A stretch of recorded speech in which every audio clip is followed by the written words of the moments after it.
Has, have और had के main verb के रूप में यूज में लेने की। देखिए जनरली हैज, हैव और हैड को हम हेल्पिंग वर्ब या एक्सिलरी वर्ब के रूप में यूज लेते हैं, पर has, have, had main verb भी होते हैं। हैज, हैव, हैड का जब मेन वर्ब के रूप में यूज होता है तो एक पोजीशन यानी कि रखने के अधिकार को दिखाते हैं, ओनरशिप मालिकाना हक को दिखाते हैं, या रिलेशनशिप रिश्ते को दिखाते हैं।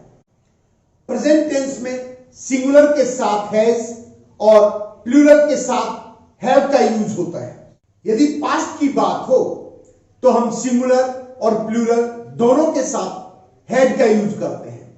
जब बात आप करते हैं स्ट्रक्चर की तो देखिए सबसे पहले हम सब्जेक्ट को रखते हैं, उसके बाद हैज और हैव का यूज किया जाता है, और उसके बाद जो भी नाउन दे रखा हो वो रख दिया जाता है।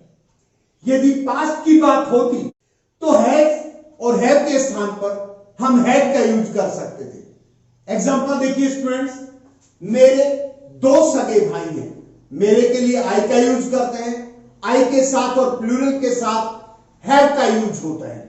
आई हैव दो, टू, सगे भाई को बोलते हैं रियल ब्रदर, और टू प्लूरल है तो रियल ब्रदर्स आएगा। I have two real brothers. Next देखिएगा, मोहन के एक सौतेली बहन है। मोहन हैज अ, सौतेली को बोलते हैं step, Mohan has a step sister, Mohan के एक सौतेली बहन है। नेक्स्ट देखिएगा, माया के 3 भाई बहन हैं।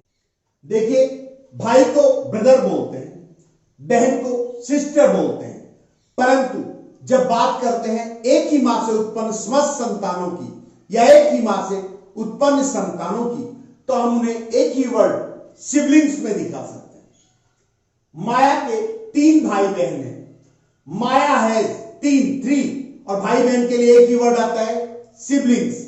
माया हैज 3 सिबलिंग्स। नेक्स्ट देखिएगा, मोना के पास 4 कंप्यूटर है, या पोजीशन दिखाया जा रहा है। Mona has 4 computers. Next, Ravi को तेज बुखार है, रवि हैज, तेज को फास्ट नहीं हाई बोलेंगे, Ravi has high fever. Next देखिएगा, राम के पास एक सोने की अंगूठी है। राम सिंगुलर तो हम हैज लगाएंगे, राम हैज क्या, एक सोने की अंगूठी, a golden ring. Ram has a golden ring. Next देखिएगा, तुम्हें अंग्रेजी का अच्छा ज्ञान है, तुम्हें यू के साथ हम हैव का यूज कर सकते हैं, और क्या है, अंग्रेजी का अच्छा ज्ञान, a good knowledge of English, you have a good knowledge of English. Next, तुम सबके पास पर्याप्त धन है, तुम सब, यू ऑल, और प्लूरल है तो हम हैव का यूज करेंगे, यू ऑल हैव, तुम सबके पास है क्या, पर्याप्त धन, यानी कि इनफ मनी। पर्याप्त के लिए आप इनफ या सफिशिएंट वर्ड का यूज कर सकते हैं। नेक्स्ट देखिएगा, इस बिल्ली के 2 बच्चे हैं। इस बिल्ली, देखिए इंडिकेशन किया गया है, पास की कोई सिंगुलर चीज होती है उसे दिस से, और दूर की सिंगुलर चीज को दैट से इंडिकेट किया जाता है। इस बिल्ली के तो दिस कैट, और सिंगुलर तो हैज 2, 2, और बिल्ली के बच्चों को बोलते हैं kittens. This cat has 2 kittens, इस बिल्ली के 2 बच्चे हैं। नेक्स्ट देखिएगा, भारत के पास पर्याप्त हथियार है। इंडिया हैज, पर्याप्त को बोलते हैं इनफ या सफिशिएंट, और हथियारों को बोलते हैं weapons. India has enough weapons या India has sufficient weapons. Next देखिएगा, उस कमरे के 3 खिड़कियां। देखिए मैंने बताया था पास की सिंगुलर चीज के लिए हमने दिस का यूज किया है, अब है उस, यानी कि दूर की सिंगुलर चीज हम दैट का यूज करेंगे। दैट रूम हैज, उस कमरे के हैं क्या, 3 खिड़कियां, 3 Windows. That room has 3 Windows. See the next, तुम्हारे सिर पर अनेक सफेद बाल हैं। तुम्हारे पास है, यू हैव क्या, अनेक सफेद बाल, मेनी ग्रे हेयर्स। याद रखिए व्हाइट हेयर्स की जगह ग्रे हेयर्स बोलते हैं, ज्यादा प्रॉपर लगता है। कहां, on your head, you have many grey hairs on your head.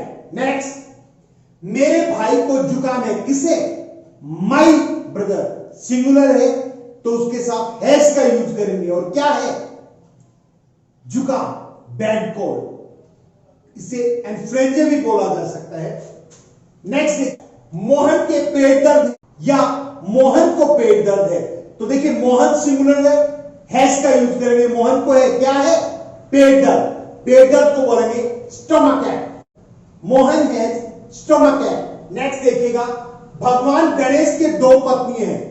देखिए भगवान के लिए गॉड वर्ड का यूज किया जाता है, लेकिन जब भी भगवान का नाम साथ में दे दिया जाता है तो हम लॉर्ड का यूज करते हैं। लॉर्ड गणेशा सिंगुलर हैज क्या? Two wives. Lord Ganesha has two wives. Next, उस बंदर की लंबी पूंछ थी। देखिए उस बंदर, दूर की तरफ जब सिंगुलर को इंडिकेट करना हो दैट का यूज करेंगे, दैट मंकी। और थी पास्ट है, मैंने बताया था प्रेजेंट में हैज और हैव, तो पास्ट में हैड का यूज होता है। दैट मंकी हैड क्या? A long tail. That monkey had a long tail. उस बंदर के एक लंबी पूंछ थी। नेक्स्ट देखिएगा, ग्रामीणों के पास साधन नहीं थे। ग्रामीण या ग्रामवासियों के लिए विलेजर्स आता है, तो द विलेजर्स। और देखिए थे तो हैड क्या? साधन, और नहीं है तो नो। याद रखिए हैज या हैड के बाद नॉट का नहीं, जनरली हम नो का यूज करते हैं। The villagers had no means, ग्राम वालों के पास या ग्रामवासियों के पास साधन नहीं थे। नेक्स्ट देखिए, मेरे भाई के पास कार नहीं है। एक नेगेटिव सेंटेंस को हम तीन तरीके से लिख सकते हैं। माय ब्रदर हैज, मैंने बताया हैज हैव के बाद नो लगता है। My brother has no car, पर इसका मतलब ये नहीं कि नोट लग ही नहीं सकता। यदि नोट लगाएंगे तो उसके बाद एनी आएगा या हेल्पिंग वर्ब डू और डज का उसके साथ यूज होगा, फिर हैव नोट का यूज होगा। देखिएगा, माय ब्रदर हैज नॉट, देखिए हैज के बाद नोट आए, हमने एनी का यूज किया है। हैज नॉट एनी कार, मेरे भाई के पास कोई कार नहीं है।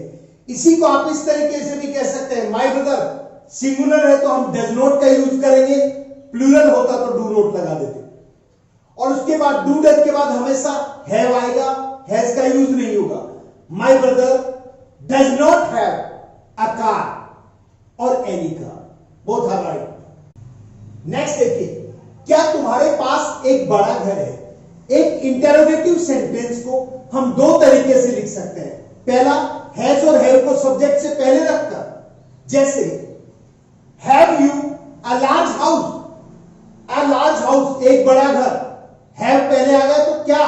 क्या तुम्हारे पास एक बड़ा घर है? इसी को आप डू डज के रूप में हेल्पिंग वर्ब को शुरू में रख के ले सकते हैं। यू प्लूरल है तो हम डू का यूज करेंगे। Do you have a large house? दो तरीके से, या तो हैव को पहले ले आए, हैज को पहले ले आए, या फिर पहले सिंगुलर के साथ डज और प्लूरल के साथ डू लगा दे, सब्जेक्ट के बाद हैव रखे दोनों के साथ, और आगे क्या है वो रख सकते हैं। नेक्स्ट, उनके पास रहने को मकान नहीं, नेगेटिव सेंटेंस है। मैंने बताया था तीन तरीके से लिखा जा सकता है। उनके लिए हम दे का यूज करेंगे। प्लूरल है, हैव नो लगाएंगे क्योंकि हैव के बाद सिंपल में नो लगता है। हाउस घर, दे हैव नो हाउस, उनके पास कोई घर नहीं है। रहने को तो टू लिव इन, रहने के लिए। इसी को आप डू डज के साथ लगा सकते हैं या हैव के साथ नोट करके भी यूज कर सकते हैं। जैसे दे हैव नोट, मैंने बताया था हैव के बाद नोट लगाते हो तो नहीं आएगा। दे हैव नॉट, उनके पास नहीं है एनी हाउस, कोई भी घर टू लिव इन। देखिए दे के बाद हम डू नॉट भी लगा सकते हैं क्योंकि दे प्लूरल है। दे डू नॉट है, उनके पास नहीं है क्या? अ हाउस एक घर, टू लिव इन रहने के लिए। They do not have any house to live in, और they do not have a house to live in. Next देखिएगा, क्या तुम्हें सफलता की आशा नहीं थी? क्या? तो हम हैव को पहले ले आएंगे। हैव यू नो हो, क्या तुम्हें आशा नहीं थी ऑफ सक्सेस, सफलता की? या फिर हैज हैव की जगह डू और डज को पहले ला सकते हैं। यू प्लूरल है तो हम डू का यूज करेंगे। Do you have no hope of success? Next, भिखारी के पास खाने को कुछ नहीं था, तो देखिए भिखारी के पास कुछ नहीं था, था का मतलब पास्ट, हैड का यूज करेंगे।